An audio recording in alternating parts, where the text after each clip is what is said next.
Hi viewers, welcome back to my channel. இன்றைக்கி நம்ம சேனலில் ஆந்திராவில் இருக்கக்கூடிய பஞ்சராம கஷேத்திரங்கள் பற்றி தாங்க பார்க்க போகிறோம். பார்க்கடல் கடையும் போது வெளிப்படும் ஆத்மலிங்கத்தை தாரகாசுரன் பெற்றான். அதுக்கப்புறமா அவன் ரொம்பவே ஆணவத்தோட தேவர்களை ரொம்பவே துன்புறுத்தினான். அதுக்கப்புறமா ஆறுமுக கடவுள் தாரகாசுரனிடமிருந்து போர் புரிந்து ஈசனை வணங்கி தன் சக்திவேல் கொண்டு ஆத்மலிங்கத்தை சிதறடித்தார். தாரகாசுரனும் அழிந்தான். சிதறுண்ட அந்த ஆத்மலிங்கம் 5 பாகங்களாக உடைந்து 5 தலங்களில் விழுந்தது. அந்த 5 கோவில்களை பற்றி தாங்க நம்ம இன்றைக்கி இந்த வீடியோவில் பார்க்க போகிறோம். வாங்க வீடியோக்குள்ளே போகலாம்.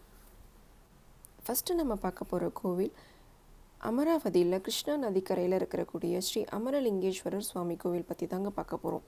இந்த கோவிலில் இருக்கிற லிங்கத்தை பிரதிஷ்டை செஞ்சது இந்திரன்னு சொல்லப்படுது. மூலவரான ஸ்ரீ அமரலிங்கேஸ்வரர் 15 அடி உயரத்தில் உங்களுக்கு காட்சி தருவார். அது மட்டும் இல்லாமல் 20 அடி பாதாளத்தில் புதைந்துள்ளதுன்னு நம்பப்படுது. இப்போ நீங்கள் பார்த்துட்ருக்கிற காட்சி தான் மூலவரான அமரலிங்கேஸ்வரருடைய புகைப்படம்.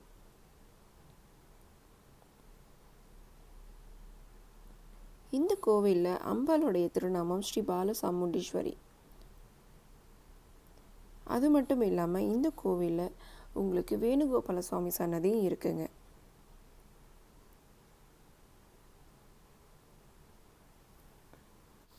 இரண்டாவதாக பார்க்க போகிற கோவில் தக்ஷாராமமில் இருக்கக்கூடிய ஸ்ரீ பீமேஸ்வர சுவாமி கோவில். காக்கிநாடாலேருந்து 25 கிலோமீட்டர் டிஸ்டன்ஸ்லேயும் ராஜமுந்திரிலேருந்து 50 கிலோமீட்டர் டிஸ்டன்ஸ்லேயும் இந்த கோவில் இருக்குங்க. இந்த கோவிலில் இருக்கிற மூலவரான ஸ்ரீ பீமலிங்கேஸ்வரர் சூரிய பகவானால் பிரதிஷ்டை செய்யப்பட்டது. 10 அடி உயரம் கொண்ட இந்த பீமலிங்கேஸ்வரர் ஒரே காட்சியாக முழுமையாக உங்களால் பார்க்க முடியாதுங்க. 2 தளத்தில் கீழே பாதி மேலே பாதி தான் நம்ம சுவாமியை தரிசிக்க முடியும். கீழ்த்தளத்தில் இருக்கிற சுவாமியை தான் நீங்கள் இப்போ பார்த்துட்ருக்கிறீங்க. கீழ்ப்பகுதி தான் நீங்கள் பார்த்துட்ருக்கிறீங்க. பீமலிங்கேஸ்வரருடைய கீழ்ப்பகுதி. இப்போ நீங்கள் பார்த்துட்ருக்கிறது மேல் பகுதி. மேல் பகுதிக்கு தான் நீங்கள் அர்ச்சனை அபிஷேகம் நடைபெறதை நம்ம பார்க்க முடியும். இந்த கோவிலில் அம்பாளுடைய திருநாமம் ஸ்ரீ மாணிக்கையம்பா தேவி. மாணிக்கையம்பா தேவி சன்னதியில் நீங்கள் ஆதிசங்கரர் சக்கர பீடத்தை பார்க்க முடியும். மூன்றாவதாக நம்ம பார்க்க போகிறது வெஸ்ட் கோதாவரி டிஸ்ட்ரிக்டில் இருக்கக்கூடிய ராமலிங்கேஸ்வரர் சுவாமி கோவில் பற்றி தான் பார்க்க போகிறோம். இந்த கோவில் இருக்கிற மூலவரான ராமலிங்கேஸ்வரர் சுவாமியை பிரதிஷ்டை செஞ்சது ஸ்ரீராமர்னு சொல்லப்படுது. இப்போ நீங்கள் பார்த்துட்டு இருக்கிறதா மூலவரான ராமலிங்கேஸ்வரர் சுவாமி. இந்த கோவிலில் அம்பாளுடைய பெயர் ஸ்ரீ பார்வதி தேவி. காஞ்சி பெரியவா பிரதிஷ்டை செஞ்ச ஸ்ரீ சக்கரம் இந்த அம்பாள் சன்னதியில் இருக்குது. அதனால சக்தி பீடங்களில் ஒன்றாகவும் இதை கருதப்படுது. ஸ்ரீ லக்ஷ்மி சமேத ஸ்ரீ ஜனார்த்தன சுவாமியை நீங்கள் தனி சன்னதியில் தரிசிக்க முடியும். அது மட்டும் இல்லாமல் இந்த கோவிலில் வீரபத்ரர், சுப்பிரமணியர், விநாயகர், நவகிரகம்னு தனித்தனியே சன்னதிகள் நிறைய இருக்குது. நான்காவதாக நம்ம பார்க்க போகிற கோவில் பீமாவரத்தில் இருக்கக்கூடிய ஸ்ரீ சோமேஸ்வரர் திருக்கோவில். விஜயவாடாலேருந்து 122 கிலோமீட்டர் டிஸ்டன்ஸில் இந்த கோவில் இருக்குது. இந்த கோவிலில் மூலவரான ஸ்ரீ சோமேஸ்வரரை பிரதிஷ்டை செஞ்சது ஸ்ரீ சந்திர பகவான். இந்த கோவிலில் இருக்கிற ஸ்படிகலிங்கத்து மேலே அமாவாசை தினத்தன்று கரும்புள்ளிகள் காணப்படுவதும் அந்த கரும்புள்ளிகள் பௌர்ணமியில் அகன்று வெண்ணிறமாக மாறதும் சொல்லப்படுது. இங்கே அம்பாள் ஸ்ரீ பார்வதி தேவி தனி சன்னதியில் நீங்கள் தரிசிக்க முடியும். அது மட்டும் இல்லாமல் ஸ்ரீ ஜனார்த்தன சுவாமியும் இங்கே தரிசிக்கலாம்.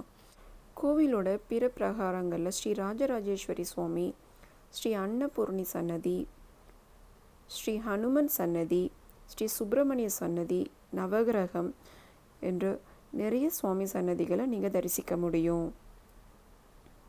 அடுத்து கடைசியாக நம்ம 5ஆவதாக பார்க்க போகிற கோவில் சாமர்லகோட்டாவில் இருக்கக்கூடிய ஸ்ரீ குமாரராம பீமேஸ்வரர் சுவாமி கோவில் தாங்க பார்க்க போகிறோம். இந்த கோவில் இருக்கிற மூலவரான ஸ்ரீ பீமேஸ்வரரை முருகப்பெருமானால் பிரதிஷ்டை செய்யப்பட்டது. மூலவரான ஸ்ரீ குமாரராம பீமேஸ்வரர் சன்னதிக்கு நேர் எதிரே இருக்கக்கூடிய நந்தி பகவான் ஒரே கல்லுனால் கட்டப்பட்டது.